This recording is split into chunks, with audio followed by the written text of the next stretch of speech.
আপনারা বলেন তো, সুন্দর আমল যদি আমরা করতে চাই, সুন্দর একটা পরিবেশের দরকার আছে না নাই? যেরকম আমাদের বাংলাদেশের মাহফিলের পরিবেশ হলো নভেম্বর, ডিসেম্বর, জানুয়ারি, ফেব্রুয়ারি। এই 4 মাস হলো আমাদের বাংলাদেশের মাহফিলের একটা পরিবেশ। কথা কন না কেন? এই যে ফ্যান দিছে, তারপরও শরীর ঘামতিছে। তার মানে আপনি যতই চেষ্টা করেন, শ্রাবণ মাসে মাহফিলের পরিবেশ হবে না। কথা কন না কেন? হবে। গরম লাগতেছে, আপনাদের সবাইকেই গরম লাগতেছে। এই যে এখানে আল্লাহ কি বলতেছেন, আইয়ুকুম আহসানু আমালা, তোমাদেরকে সুন্দর আমলের পরীক্ষা করতে হবে। তো সুন্দর আমল করতে গেলে সুন্দর একটা পরিবেশ লাগবে। সুন্দর একটা পরিবেশ তৈরি করতে গেলে সুন্দর একটা সমাজ লাগবে। সুন্দর একটা সমাজ বানাতে গেলে সুন্দর একটা রাষ্ট্র লাগবে। সুন্দর একটা রাষ্ট্র তৈরি করতে গেলে মানুষের তৈরি করে আইন হবে না, আল্লাহর কোরআনের রাষ্ট্র লাগবে। জোরে কোন কথা ঠিক কিনা? যেই কোরআনের ওয়াজ শুনতেছেন, এই যে আমি ওয়াজ করতেছি, মা বোনদের তারপরে কথা বলতেছে কি, আপনার বাড়ি থেকে মসজিদ হলে 100 গজ দূরে, বাড়ির থেকে উজু করে মসজিদে আপনি রওনা দিলেন, কিন্তু রাস্তার মধ্যে 2টা বেপর্দা নারী আপনার 2 চোখত পড়ছে, আপনি দেখবার চাননি, দেখবার আপনি চান নাই, কিন্তু হঠাৎ পড়ে গেছে। তো 2টা বেপর্দা নারী যদি 2 চোখত পড়ে, পোকা পড়লে তোলা যাবে, মশা পড়লে তোলা যাবে, বেপর্দা নারী যদি চোখত পড়ে তোলা যাবে? আপনি মসজিদের মধ্যে যা সামনে কাতারে নিয়ত করতেছেন, ইলা জিহাতিল কাবাতি শরীফাত, আল্লাহু আকবার, মুখ আছে কাবার দিকে, চোখ আছে সেজদার দিকে, আর মন খালি বলতেছে কি দেখলাম রে, রাস্তা কি দেখলাম রে। তাহলে চিন্তা করে দেখেন যে আপনার মসজিদ যতই সুন্দর হোক, আপনি যতই ওয়াজুওয়ালা হন, রাস্তা যদি বেপর্দা নারী মুক্ত না হয়, তাহলে আপনি সামনে কাতারে নামাজ পড়তে পারবেন না। নামাজ পড়তে গেলে রাস্তাতে কোনো বেপর্দা নারী থাকা চলবে না। ধরে কোন কথা ঠিক কিনা? এখন বেপর্দা নারী এ ব্যাপারে কোরআনে কোনো কথা আছে? আছে? আমার আল্লাহ কোরআনে বললেন, অকরনা ফি বুয়ুতিকুন্না ওয়ালা তাবাররাজনা তাবাররুজাল জাহিলিয়াতিল উলা। আমাদের বাচ্চাদেরকে ভালো করার দরকার আছে না নাই? দরকার আছে না না? বাচ্চারা যদি ভালো না হয়, বুড়া ভালো হবে? ছোটোর থেকে এই জন্যই বলা হয়েছে, মুত্তাকির 2 নম্বর বৈশিষ্ট্য হলো আকিমুস সালাত, নামাজ কায়েম করো। আর নামাজ কায়েম করতে গেলে, আমি যেটা বলতেছি, এটা কায়েম করতে গেলে আপনি একলা নামাজ পড়লে হবে না, পরিবারের সবাই মিলে নামাজ পড়া লাগবে। জোরে কোন কথা ঠিক কিনা? এখন যে সূরা থেকে আমি আপনাদের 2টা আয়াত তেলাওয়াত করেছি, এইটাই আজকের মূল আলোচনা। সূরাটার নাম হলো সূরায়ে মুলক। জোরে বলেন, নাম কি? হ্যাঁ, এই কোরআন শরীফের 29 পারা প্রথমেই যে সূরাটা পাবেন, নাম হলো সূরা মুলক। মুলক শব্দের অর্থ হলো রাজ্য, রাজত্ব। রাজ্য, রাজত্ব। আপনারা বলেন তো, রাজ্য এবং রাজত্বের মালিককে? হাসিনা না তারেক জিয়া? হ্যাঁ, চাষটালে গল্প বাড়তেছে। আগে হাসিনা ক্ষমতাটা ছিল রে, আর এখন তারেক জিয়া। আগে ছিল আওয়ামী লীগ, এখন আছে বিএনপি। আপনারা বলেন তো, সূরা মুলকের আয়াত অনুযায়ী এই কথা যদি কেউ বলে, আগে আওয়ামী লীগ আছিল, এখন বিএনপি আছে, এ কথা বলা মাত্রই সে বেঈমান হয়ে গেছে। কারণ কোনো দল ক্ষমতার নাই, ক্ষমতায় একমাত্র আছেন আল্লাহ। জোরে বলেন কে? কোন দল যদি ক্ষমতার থাকে, তাহলে হাসিনা পালালো কেন?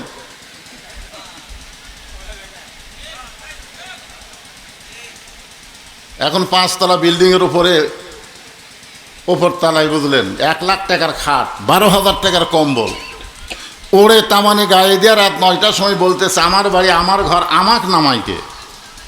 একে রাত 9টার সময় ওড়ে তামানে দিয়ে শীতকালে বলতেছে, আমার বাড়ি আমার ঘর আমাক নামাইকে।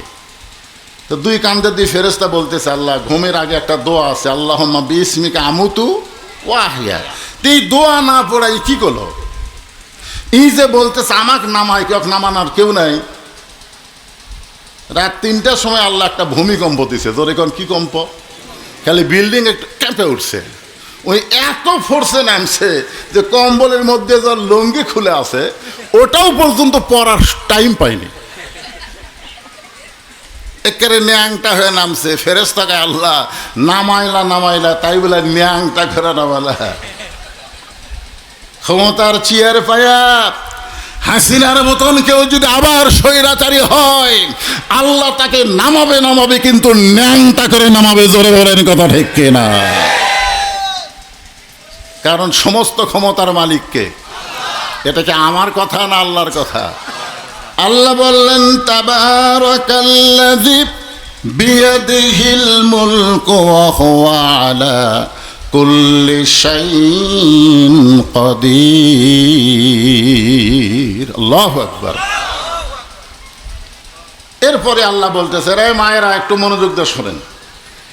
আল্লাযী খালাকাল মাউতা ওয়াল হায়াতা। সুবহানাল্লাহ বলেন।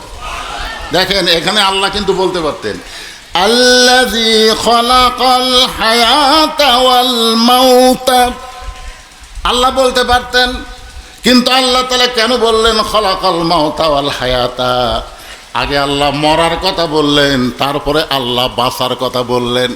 এখান থেকে আমরা বুঝতে পারলাম আমাদের সবচাইতে নিকটতম যেই জিনিসটা তার নাম হলো মৃত্যু। এমন কোনো ব্যক্তি, আপনারা বসে যারা আছেন আপনাদের মধ্যে এমন কোনো ব্যক্তি একটু ডাঙা বলেন তো, হুজুর আমার বাড়ি এই শেখাহাতি সবচাইতে নিকটে, আমি এখান থেকে বাড়ি যাবার পারবই।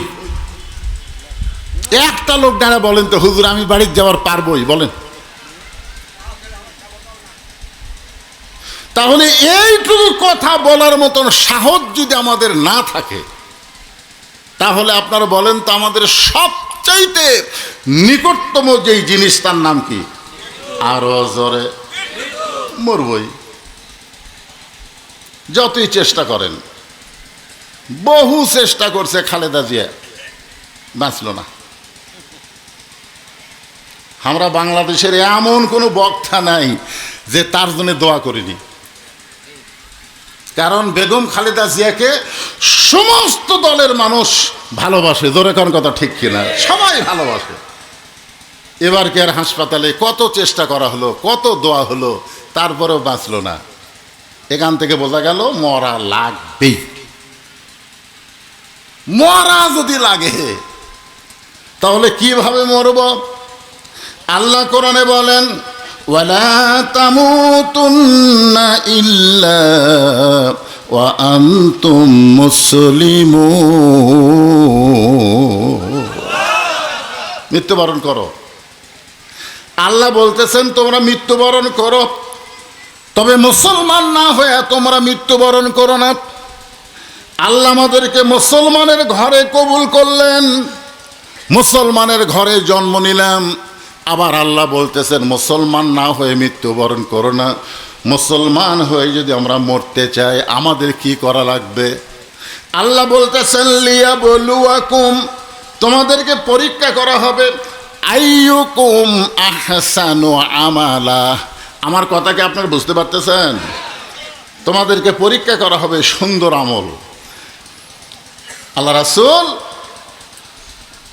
ফাতেমার কাছে গেলেন, রে মায়েরা শোনেন, সুন্দর আমলের ওয়াজ হচ্ছে। কারণ মায়েরা যদি ভালো হয় পেটের বাচ্চাগুলো কি হবে? এই জন্য একজন নেপোলিয়ন বলেছে ভালো একটা সন্তান যদি চাও ভালো একটা বাপের দরকার। আর মেয়ে কন, মাই কন। ভালো একটা সন্তান, এই যে ভালো সন্তান পাবার গেলে ভালো বাপের দরকার না। কারণ নুহু নবী, কোন নবী? না নুহু নবী না, ইয়াকুব নবী। হ্যাঁ ইয়াকুব নবী আল্লাহর কাছে কাঁদতেছে, আল্লাহ তুমি আমাকে 12টা সন্তান দিলে, 2টা সন্তান এত ভালো আর এই 10টা এত খারাপ কেন হলো? তা আল্লাহ বলতেছে ইয়াকুব তোর বউ কয়টা? ইয়াকুব নবী বলতেছে আল্লাহ আমার বউ হলো 2টা। তো তোমার যে বউ ভালো সেই বউয়ের পেট থেকে যেই সন্তান বনিয়ামিন ইউসুফ, এই 2 সন্তান ভালো। আর তোমার যে বউ খারাপ ওই বইয়ের পেট থেকে 10টা সন্তান, এই 10টাই খারাপ। দেখেন, নবী হয়ে জন্ম দিছে, মাও খারাপ হওয়ার কারণে সন্তান খারাপ হয়ে গেছে। এই জন্য পর্দার অন্তরে যারা বসে আছে এরা আমাকে মায়ের জাত, জোরে কার কথা ঠিক কিনা? এদের পেটের ভিতর থেকে আমরা ভালো সন্তান চাই কি চাই না? জোরে কান চাই কি চাই না? তো ভালো সন্তান কেমনে হবে? এই জন্য আল্লাহ রাসূল ফাতেমার ঘরের মধ্যে এলেন, তাকায় দেখলেন ফাতেমা চোখের নিচে কালিমা পড়ে গেছে। আল্লাহ রাসূল মুস্কি হাসি দিয়ে বললেন, ফাতেমা, এত সুন্দর তোমাকে লাগতেছে, আমার মনে হয় চোখে তুমি সুরমা দিয়েছ। ফাতেমা ছোট বাচ্চার মতন কান্দে বলে, বাবা, আমি চোখে কোনো সুরমা দেই নাই, বরং আজকে কয়েকদিন হলে না খাওয়ার কারণে আমার চোখের নিচে কালিমা পড়ে গেছে।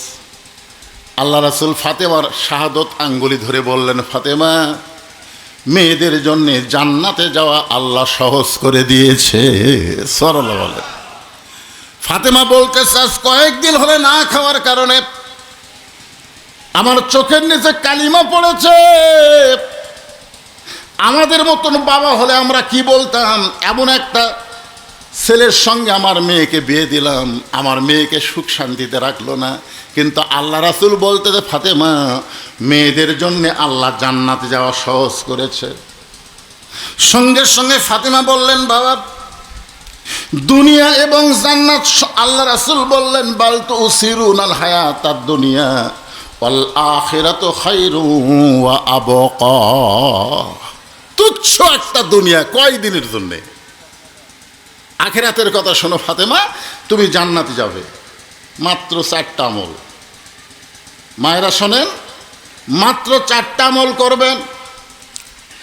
1 নম্বর হলো 5 ওয়াক্ত নামাজ, 2 নম্বর হলো রমজান মাসে রোজা, 3 নম্বর স্বামীর কথা মতো চলা, আর 4 নম্বর হলো সতীত্বের হেফাজত, পর্দা করা।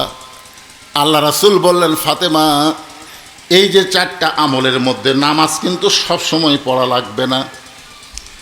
24 ঘন্টার মধ্যে মাত্র 5 বার নামাজ পড়লেই নামাজের হক আদায় হয়ে যাবে। আল্লাহ রাসূল বললেন, ফাতেমা, রমজানের রোজা 1 মাস রোজা করলে রোজার হক আদায় হবে, 12 মাস রোজা করা লাগবে না, মাত্র 1টা মাস রোজা করলে রোজার হক আদায় হবে। ও ফাতেমা, স্বামী যখন খেদমত চাবে তখন স্বামীর খেদমত করবা, তুমি ইচ্ছা করে খেদমত করবা না, স্বামী চাইলে করবা, নচেত করবা না। কথাটা কিন্তু গুরুত্ব দিয়ে শুনবেন। আল্লাহ রাসূল বললেন, স্বামী যদি খেদমত চায় তাহলে স্বামীর খেদমত করবা, তুমি ইচ্ছা করে করবা না, স্বামী চাইলে করবা। যদি স্বামী খেদমত না চায়, কোনো বউ যদি স্বামীকে গিয়ে খেদমত করে, তাহলে বুঝবেন এর ভিতরে কি আছে, এর মধ্যে ভেজাল আছে। হঠাৎ যেদিন দেখবেন আপনার বউ আপনাকে অতিরিক্ত খেদমত করতেছে, অতিরিক্ত আপনার প্রশংসা করতেছে, বুঝবেন সেই দিনে আপনার বাপ মায়ের বিরুদ্ধে কথা বলবে। জোরে কারণ কথা ঠিক না? হ্যাঁ, মানে আপনার বাপ মায়ের কাছ থেকে আপনাকে আলাদা করার জন্যে হঠাৎ খেদমত করবে, ভালোবাসবে, বুঝবেন এটার মধ্যে ভেজাল আছে। অতিভক্তি চোরের লক্ষণ। এই জন্য আল্লাহ রাসূল বলেন, ফাতেমা, স্বামী যখন খেদমত চাবে তখন খেদমত করবা। ও ফাতেমা, মেয়েদের জন্য সবচাইতে গুরুত্বপূর্ণ ইবাদত হলো সতীত্বের হেফাজত, পর্দা করা। এই পর্দাটা কোনো সময়ের জন্যে না, কোনো বছরের জন্যে না, এই পর্দাটা নারীদের জন্যে আল্লাহ সব সময়ে ফরজ করে দিয়েছে।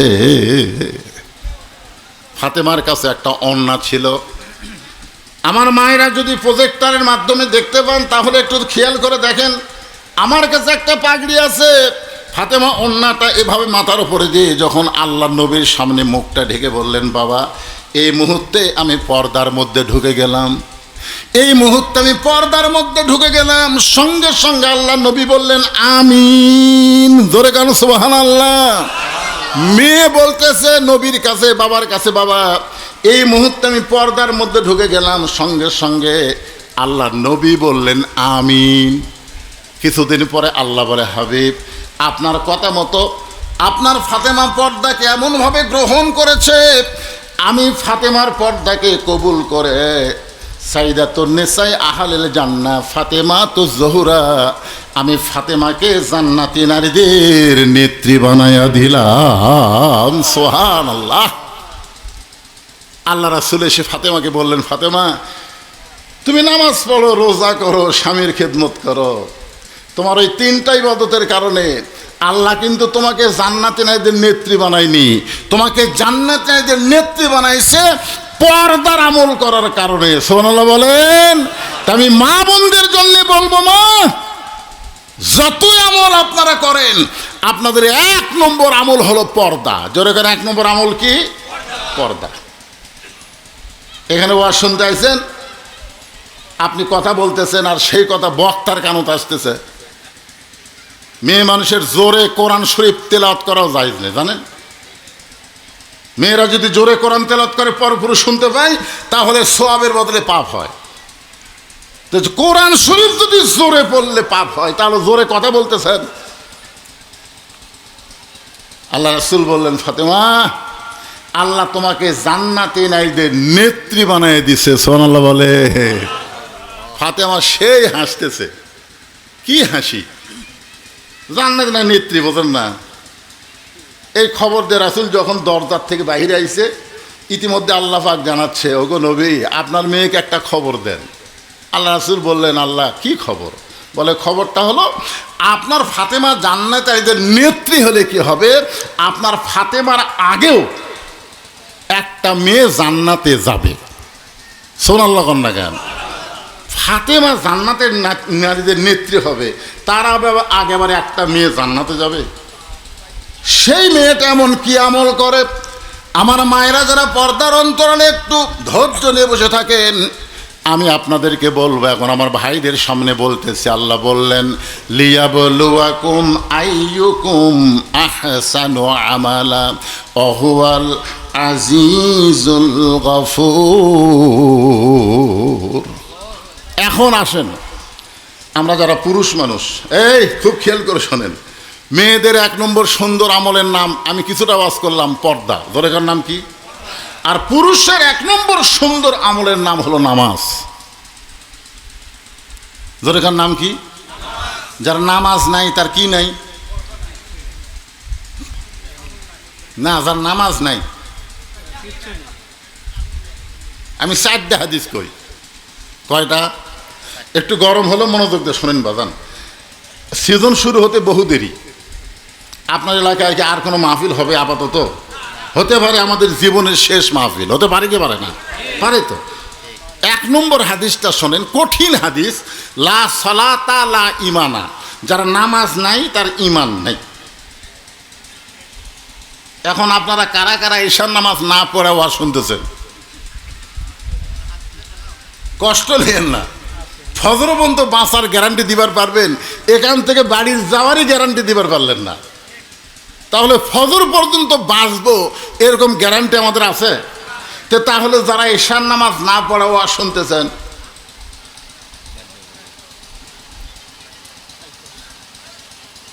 এখন আপনি কি করবেন? তুমি নিয়ত করো, ফজর থেকে আমি একটা ওয়াক্ত নামাজ বাদ দেব না। এই নিয়ত করার সাথে সাথে যত নামাজ না পড়ার পাপ আছে আমি আল্লাহ সব মাফ করে দিলাম। তাহলে ছেলেরা, ইয়ং মানুষ যখন বুড়া হয় তখন নামাজ পড়লেও তো কবুল হয় না, কারণ সরকারি চাকরি আর নামাজ, খুব খেয়াল করবেন, সরকারি চাকরি যেমন সব বয়সে করা যায় না, সব বয়সে নামাজ আদায় করা যায় না। নামাজের খুব নিয়ম কানুন আছে না নাই? কতক্ষণ আছে না নাই? হ্যাঁ, ওযু রাখতে হবে, রুকু সেজদা ঠিক মতো করা লাগবে। তো সরকারি চাকরি কোনো ব্যক্তি যদি করে, আমার ভাই মনে করেন ডাক্তার সাহেব সরকারি চাকরি করছে, করার পরে রিটায়ার করছে, রিটায়ার করার পরে কি তাকে সরকার টাকা দেয় না? কি জন্য দেয়? না না, সেই জন্য দেয়। সরকারি চাকরি আর নামাজ, এটা কী জন্য বলতেছি? সরকারি চাকরি করার পরেও যখন চাকরি শেষ হয়ে যায় তখন সরকার তাকে মরা পর্যন্ত টাকা দেয়। কী জন্যে? যে তোমার যৌবনটা তুমি আমাকে দিয়েছ, এই জন্য বুড়া বয়সে তোমাকে আমি আল্লাহ কষ্ট দিব না, তুমি পেনশন পাবে। যারা যৌবন বয়সে 5 ওয়াক্ত নামাজ আদায় করে, বুড়া বয়সে যদি ঠিক মতো রুকু সেজদা করবার নাও পারে, পেনশনের সওয়াব আল্লাহ তার আমল নামায় দিয়ে দেয়। জোরে কান সুবহানাল্লাহ। এই জন্যে কঠিন হাদিস, লা সালাতা লা ইমানা, যার নামাজ নাই তার ইমান নাই। 2 নম্বর হাদিস হলো লা সালাতা লা দীনা, যার নামাজ নাই তার কোনো ধর্ম নাই। এখন ছেলেরা সব অন্যদিকে তাকাচ্ছে, নামাজের কথা বললে কি খারাপ লাগিতেছে? 3 নম্বর হাদিস হলো বাইনাল আবদি ওয়াল কুফরি তরকুস সালাত, বান্দার কাফেরের মধ্যে পৃথক করার জিনিসটার নামই হলো নামাজ। যে নামাজ পড়বে সে আল্লাহর বান্দা, যে নামাজ পড়বে না সে হলো কাফের। আর 4 নম্বর হাদিস আরো কঠিন। রাসূল বলেছেন মান তারাকা সালাতু মুতাম্মিদান ফাকাত কাফারা, ইচ্ছা করে এসব নামাজ বাদ দিল, ইচ্ছা করে। ফুটবল খেলা দেখে ফজর বাদ দিল, রাত 3টা পর্যন্ত আর্জেন্টিনার খেলা দেখলো, হো হো হো করে খেলা দেখলো, আর ফজরের সময় চেতন নাই। মুসলমানের বাচ্চা, জান্নাতে আল্লাহ মেসি নেইমারকে দাঁড় করায় দিবে, আর একদিকে হাসান হোসাইনকে দাঁড় করায় দিবে। হাসান হোসেন হবে সাইদুস শাবাবে আহলেল জান্নাত, জান্নাতি যুবকদের সর্দার, ধরে কোন সুবহানাল্লাহ। আর মেসি আর নেইমার হলো জাহান্নামের যুবকদের সর্দার। মেসি মেসি মেসি মেসি 10 নম্বর জার্সি গাওতে ঘুরে বেড়ায়, রাত 3টা পর্যন্ত তুমি চেতন থাকলে পোলা পাকালা, কয় ঘুম আসবো না, কিভাবে গোল করে, কিভাবে কাটালিয়ে যায়, খালি তত্তর করে চাকা থাকে। আর সালা তো খায়ের বেলা নাম ওই আর চেতন নাই মুসলমানের বাচ্চা। এখানে বলা হচ্ছে যে ইচ্ছা করে একটা ওয়াক্ত নামাজ বাদ দিল, অবশ্যই সে কাফের হয়ে গেল, আল্লাহর সঙ্গে কুফরি করলো, জোরে কর নাউজুবিল্লাহ।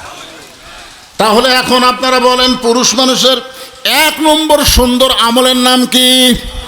এই নামাজ যদি আমরা আদায় করি, আল্লাহ আমাদের সঙ্গে সঙ্গে 2টা পুরস্কার দিবে। আল্লাহ বলেছেন ফালিয়াবুদু রাব্বা হাযাল বাইত আল্লাযী আত'আমাহুম মিন জু'ইন ওয়া আমানাহুম মিন খাউফ। আল্লাহু আকবার। এই বাবা, এই যে মুরব্বি উঠতেছেন কি জন্য? আচ্ছা আচ্ছা শোনেন, আমাদের 3 দিকে কোন দেশ? এ কথা কয় না, 3 দিকে কোন দেশ? এই যে আয়াতটা বললাম কুরাইশের, খেয়াল করেননি? ফালিয়াবুদু রাব্বা হাযাল বাইত আল্লাযী আত'আমাহুম মিন জু'ইন ওয়া আমানাহুম মিন খাউফ। আল্লাহ বলেছেন তোমরা যদি ওই ঘরের মালিকের গোলামি করতে পারো, 5 ওয়াক্ত নামাজ আদায় করো, তোমাদের যাবতীয় রিজিকের ব্যবস্থা একমাত্র করবে আল্লাহ, জোরে কারণ সুবহানাল্লাহ। আমাদের রিজিকের কোনো পেরেশানি করা লাগবে না। আর 2 নম্বর হলো আমানাহুম, কোনো প্রকার ভয় ভীতি থেকে আল্লাহ পুরাপুরি নিরাপত্তা দিয়ে দিবে। ভারত যতই চেষ্টা করুক, আমাকে বাংলাদেশের 1 ইঞ্চি মাটিও ওরা দখল করতে পারবি? কেন পারবে না? মুসলমান যদি 5 ওয়াক্ত নামাজি হয়, ওদের চেহারা দেখলে মাননের বাচ্চাদের ডায়রিয়া শুরু হবে। জোরে কথা কর না কেন ভাইজান? আপনারা কি মনে করতেছেন ওদের অ্যাটম আছে, আমাদের আল্লাহ আছে? নিচের আগুনের চুলা দাউ দাউ করে জ্বলতেছে, দাউ দাউ করে জ্বলতেছে। চড়কের ওপরে আমাদের জাতির পিতাকে বসায় রাখছে। লিয়াবলুয়াকুম আইয়ুকুম আহসানু আমালা, আল্লাহ সুন্দর আমল পরীক্ষার জন্য জিবরাইলকে পাঠাই দিয়েছে। যারে জিবরাইল যা ইব্রাহিমের আমল পরীক্ষা কর। এবার ফেরেশতা জিবরাইল সে বলতেছে, ওগো আল্লাহ নবী ইব্রাহিম, নিচে যে আগুনের চুলা জ্বলতেছে দাউ দাউ করে, আপনার বাবা রশি ধরে টানতেছে, এমন টান মারবে আপনি আগুনের চুলার মধ্যে পড়ে পুড়ে যাবেন। আমাদের জাতির পিতা ইব্রাহিম মুসকে মুসকে হেসে বলে, জিবরাইল তওবা কর। সুবহানাল্লাহ কন না কেন? জিবরাইলকে বলতে তওবা কর। জিবরাইল চমকে বলছে, কিসের তওবা? বলে তওবা মানে ফিরায়। তুই যে কথা বলতেছিস আগুনের চুলার মধ্যে পড়ে আমি পুড়ে যাব, আমার বিশ্বাস, আমার ঈমান বলতেছে আমার ঈমান বলতেছে নমরুদ আগুনের চুলা জ্বালাবার পারে, কিন্তু পুরানোর ক্ষমতা নমরুদের হাতে নাই, পুরানোর ক্ষমতা আছে আমার আল্লাহর হাতে। জোরে কর কথা ঠিক কিনা? ভারত, তোমরা বোমা তৈরি করতে পারো, কিন্তু বোমা ফুটানোর ক্ষমতা তোমাদের হাতে নাই, ফুটানোর ক্ষমতা আমার আল্লাহর হাতে। জোরে কোন কথা ঠিক কিনা?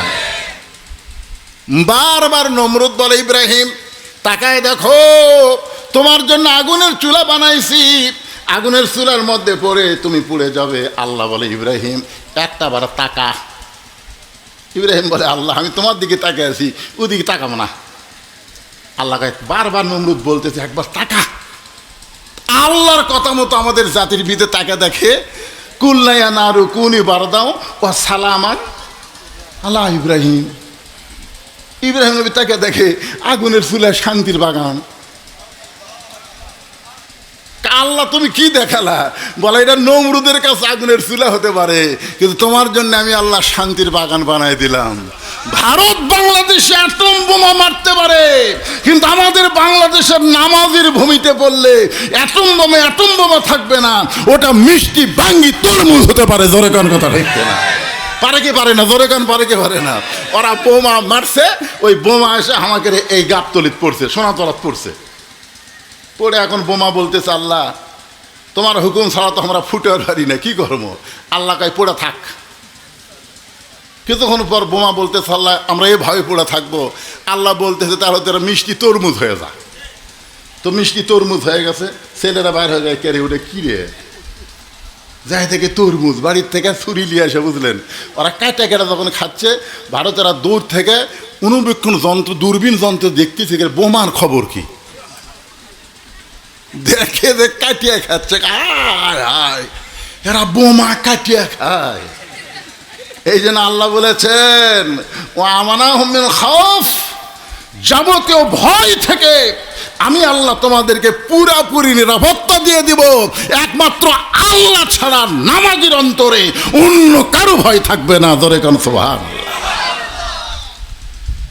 তাহলে পুরুষ মানুষের এক নম্বর সুন্দর আমলের নাম হলো নামাজ। জোরে বলেন নাম কি? আর নারীদের জন্য এক নম্বর সুন্দর আমল হলো পর্দা। এই নামাজ আর পর্দা, এটা বজলুসুদের ওয়াজ দেওয়া হবে না। এখন আপনারা বলতেছেন, হুজুর আপনি আবার কোন পেঁয়াজ ধরতেছেন? পেঁয়াজ না, আপনারা বলেন আমার আজকের এই ওয়াজ দিয়ে আপনারা কি সবাই ফজর নামাজ পড়বেন? না না না, যারা এসা পড়ছে তারা তো ইনশাল্লাহ কবেনি, যারা এসাই পড়েনি মনে করে না, নামাজ হবে, বাংলাদেশেও নামাজ হবে, অসুবিধা নাই। কারণ বাংলাদেশের প্রধানমন্ত্রী তারেক রহমান কিন্তু 5 ওয়াক্ত নামাজ পড়ে। এই হুজুর, এই বসো বাবা হুজুর, আমাদের বর্তমান প্রধানমন্ত্রী 5 ওয়াক্ত নামাজ পড়ে, এই ব্যাপারে কোনো সন্দেহ নাই। এখন ব্যাপার হলো প্রধানমন্ত্রী পড়ে, আর যেগুলো মন্ত্রী আছে তারকেও পড়া লাগবে না? কথা কেন? তারকেও কত পড়া লাগবে? কিন্তু এক প্রধানমন্ত্রী পড়লো, অন্য মন্ত্রী পড়লো না, তাও তো হবে না। তো এই জন্যে ওয়াজ দিয়া নামাজ হবে না, তার একটা প্রমাণ দেই আমি। বিরক্ত হচ্ছেন? আপনারা বলেন তো, এই 5 ওয়াক্ত নামাজ আল্লাহ নবী কখন পাইছে? মেরাজ কোন বছর হচ্ছে? না, এটা নবুয়তের 10ম বৎসর। নবুয়তের 10ম বৎসরে মেরাজ আছে। এই মেরাজে আল্লাহ নবী 5 ওয়াক্ত নামাজ পড়ছে। এই 5 ওয়াক্ত নামাজ নিয়ে নবী মক্কাত আসলেন এবং আসার পরে 3 বছর থাকলেন। কয় বছর? 3 বছর থাকলেন। তো একদিন নবী আল্লাহকে বলতেছে, আল্লাহ আপনি যেখানেই নামাজের কথা বলেন সেখানে আপনি বলেন আকিমুস সালাত, নামাজ কায়েম করো, নামাজ কায়েম করো। আপনি তো কোরআনের কোনো জায়গায় বললেন না ইকরাউস সালাত, নামাজ পড়ো, নামাজ পড়ো। নামাজ পড়ার কথা কোরআন হাদিসের কোনো জায়গাতে নাই। আপনি সব জায়গায় খালি নামাজ কায়েমের কথা বলেন। কিন্তু মক্কায় বর্তমানে যে পরিবেশ চলতেছে, এই পরিবেশে তো নামাজ পড়া যাচ্ছে কিন্তু কায়েম তো করা যাচ্ছে না। তখন আল্লাহ রাসূলকে বললেন, নবী মক্কায় আপনি যতই নামাজের ওয়াজ করেন, নামাজ কায়েম করা যাবে না। তা আল্লাহ রাসূল বলেন, কারণ কি? বলে, কারণ হলো আপনি ইমাম, আপনি হলেন ইমাম, আর নেতা হলো আবু জেহেল। যেই দেশের নেতা হবে জালেম আর ইমাম হবে আলেম, ওই দেশে কোনদিন নামাজ কায়েম করা যাবে না। এই কথাটা গুরুত্ব দিয়ে শুনবেন। কয় নেতা? বাহিরের নেতা হলো জালেম আর ভিতরের নেতা হলো আলেম। আপনাদের মসজিদের নেতা কি? একেবারে সত্যি কথা বলতে কি হয়, আপনাদের মসজিদের যা ইমামতি করে তাই কি? আর বাহিরের যেটা কি ভয় লাগতেছে? আপনারা বলেন তো যে আপনারা এই যে বাহিরের নেতাকে কিরকম মানেন আর ভিতরের ইমামকে কিরকম মানেন? না না, ভয় লয়। আপনি কোরআনের আজকে যে সূরা মুলকের দুটো আয়াতের যে তাফসীর হচ্ছে একটু খেয়াল করেন, একটু মনোযোগ দেন। আমাদের এই সময় থাকবে না, তো এই অবস্থা থাকবে না। ভবিষ্যতে বাংলাদেশ পরিবর্তনের দিকে যাবে। জোরে কোন কথা ঠিক কিনা? কি মনে করতে এইরকম থাকবে? তাই শ্রাবণ মাসে মাহফিল হচ্ছে, আল্লাহ বৃষ্টি দিচ্ছে না, তার মানে কি বুঝতেছেন? আল্লাহ দয়া করতেছে না। জোরে কোন আল্লাহ দয়া করতেছে কি করতেছে না? এই গরমের মধ্যে ফ্যান দিয়ে শরীর ঘামে, আর ফ্যান ছাড়া ঘন্টার পর ঘন্টা আপনারা কথা শুনতেছেন, এটা কি এমনি এমনি? অবশ্যই পরিবর্তন হবে। তাই কথাটা খুবই গুরুত্বপূর্ণ যে মসজিদের ইমামকে আপনারা কি মানেন আর সমাজের নেতাকে আপনারা কিভাবে মানেন।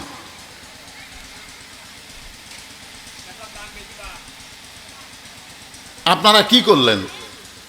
আমার মতন ইমামকে বসে থুয়ে আপনারা সমাজের নেতার বক্তব্য শুনলেন। কোরআন শরীফ চলতেছিল, কোরআন শরীফ চলতেছিল না, সে কোরআন শরীফ বন্ধ করতে আপনার ভাষণ শুনলেন। আমি গেছি শ্বশুর বাড়ি, যায় মোটরসাইকেল, তখন মোটরসাইকেলে যাচ্ছিলাম, যায় দিকে একটা মিটিং হচ্ছে, চেয়ারম্যান সাহেব, মেম্বার সাহেব সবাই মিলে মিটিং করতেছে। তা আমাকে দেখেই চেয়ারম্যান বললো, বাবা জামাই আপনি যখন আসছেন বসেন। এই হুজুর চেয়ার দাও, তা আমাকে চেয়ার দিল, আমি বসলাম।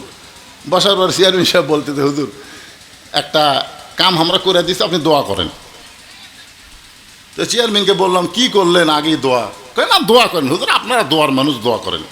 আরে কাজটা কি কাজ করলেন সে শোনা লাগবে না? বলে ওই ছেলের বউ তালাক দিছে, তা আমরা থাপ্পড় দিয়ে বউ আর হাতে তুলে দিছি, আর যেন কোনোদিন তালাক না দেয়, আপনি দোয়া করেন। তা আমি করলাম, কে রে বা, কয় তালাক দিছিস? তো ছেলে বলতেছে, আমি যদ্দূর পারি সব দিছি হুজুর। আমি চেয়ারম্যানকে বললাম, চেয়ারম্যান সাহেব যদ্দূর পারে সব তালাক দিছে, আর আপনি চড় দিয়া ওর বউ আর হাতে তুলে দিয়ে আমাকে দোয়া করবার করছেন, এ দোয়া তো আমি করবো না। তখন বলতেছে, কি মনে করতেছেন দোয়া যদি না করেন তা আমাকে দোয়ার লোক নাই? তো যান, আপনি যান, এই মেম্বার দোয়া কর। মেম্বারে বলতেছে দোয়া কর। তাহলে মেম্বার বলতেছে ঠিক আছে দোয়া করতেছি। তা আমি তখন আবার চেয়ারে বসলাম। তো মেম্বার বলতেছে, হুজুর বসলেন কেন? বলে মেম্বার কি দোয়া করে আজকে আমি একটু শুনবো। তখন মেম্বার বলতেছে, আমি দোয়া পারি, তবে আলেম থাকলে পারি না।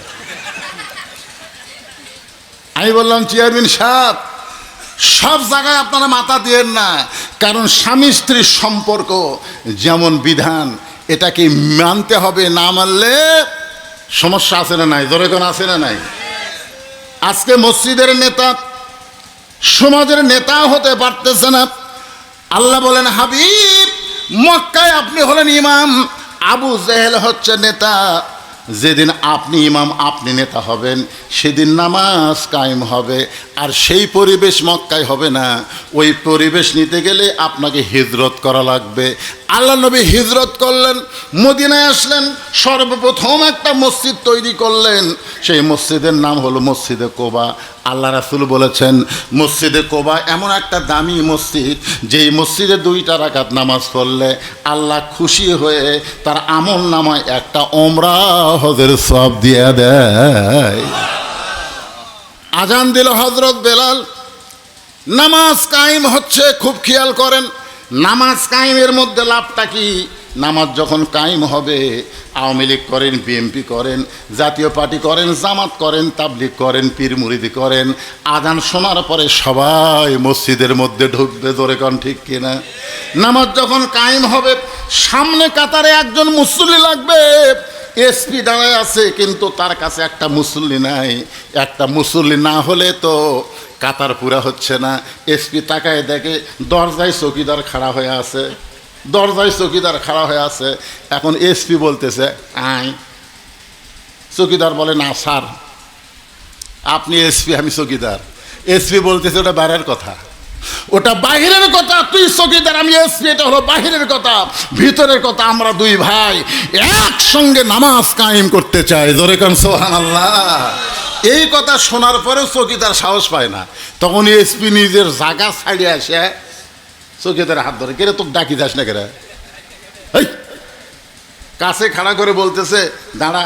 তো চৌকিদার ভয়ে 4 আঙ্গুল পিছনে দাঁড়ায়। এসপি বলতেছে পাগল, নামাজ কায়েম করবার গেলে তোর পায়ের গোড়া আমার পায়ের গোড়ার সাথে মিল করা লাগবে।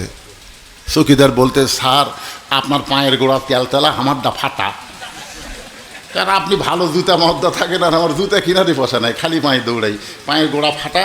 হঠাৎ রুকুর থেকে সেজদাত গেলে যদি তেলতলা ফাটা ঘষণ লাগে, এসি কয় পাগলা হলো বাইরের কথা, ভিতরে কোষ করে, ভিতরে আমরা ভাই ভাই ফাটা তেলতলা এক হয়ে যাবে। জোরে কান সুবহানাল্লাহ। নামাজ যখন কায়েম হবে তখন আওয়ামী লীগ, বিএনপি, জাতীয় পার্টি আলাদা কোনো কাতার হবে না।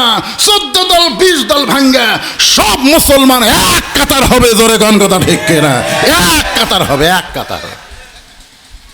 নামাজ যখন কায়েম হবে তখন দেখতেছি ইমাম সাহেব মায়ের অসুখ, ইমাম সাহেব মাকে নিয়ে গেছে হাসপাতালে। এখন মসজিদের মধ্যে সব মুসল্লি, জামাত ইসলাম, আওয়ামী লীগ, বিএনপি, জাতীয় পার্টি। হুজুর নাই, কেরে হুজুর নাই, কেরে হুজুর কুটিরে। খোঁজলা থেকে জামাত ইসলামের মধ্যে একটা হুজুর আছে। তখন আওয়ামী লীগ বলতেছে কে ভাই সামনে যা। তখন জামাত ইসলাম বলতেছে ভাই তুই হচ্ছিস স্বাধীনতার স্থপতি, এরা হচ্ছে স্বাধীনতার ঘোষক, আর আমি হচ্ছি রাজাকার।